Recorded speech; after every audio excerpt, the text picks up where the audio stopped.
Easy steno YouTube channel पर आप सभी का स्वागत है। डिक्टेशन 5 सेकंड बाद स्टार्ट होगी। Ready start.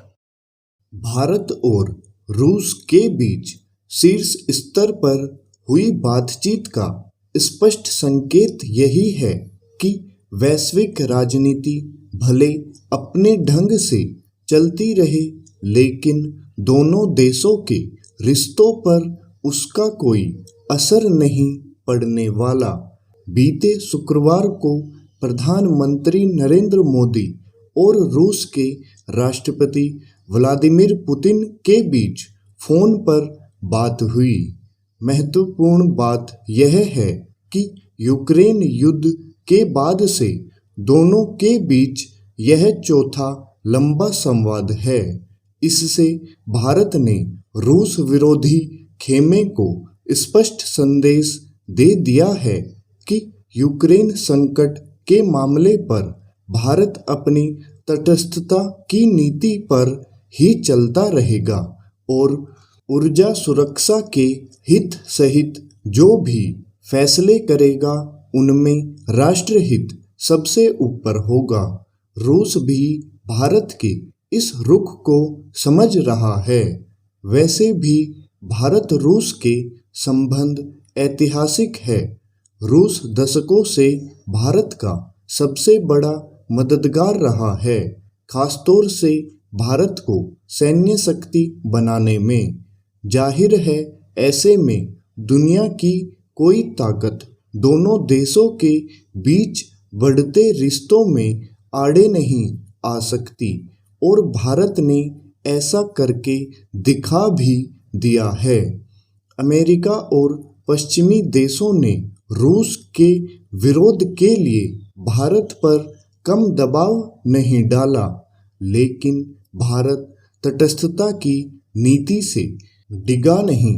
वैसे दोनों नेताओं की इस वार्ता की भूमिका पिछले दिनों हुए ब्रिक्स देशों के सम्मेलन के दौरान ही बन चुकी थी।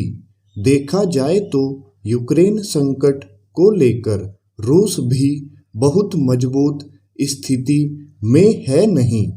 अमेरिका और ज़्यादातर यूरोपीय देशों ने जिस तरह के प्रतिबंध उस पर थोप दिए हैं, उससे रूसी अर्थव्यवस्था पर असर पड़ने लगा है।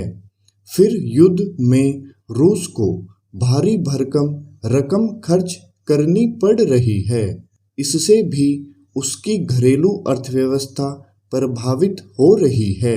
ऐसे में भारत जैसे पुराने मित्र राष्ट्रों के साथ व्यापार बढ़ाना उसे मजबूती ही देगा।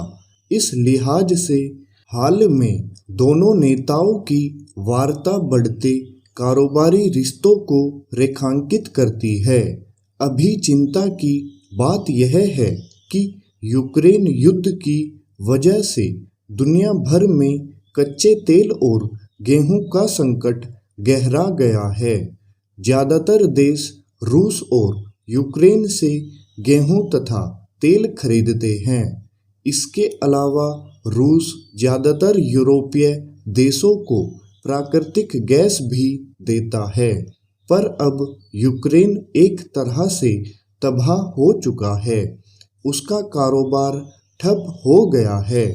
इससे दुनिया भर में अनाज और कच्चे तेल का संकट गहरा गया है। इसे देखते हुए भारत और रूस कृषि उत्पादों, उर्वरक और फार्मा उत्पादों का कारोबार बढ़ाने पर सहमत हुए हैं।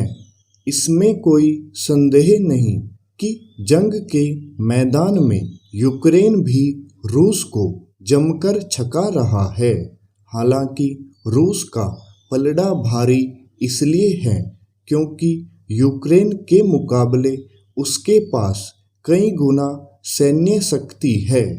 फिर रूस परमाणु शक्ति संपन्न महाशक्ति है और इस वक्त दुनिया में सबसे ज़्यादा परमाणु हथियार भी उसी के पास होने की खबरें आती रही है।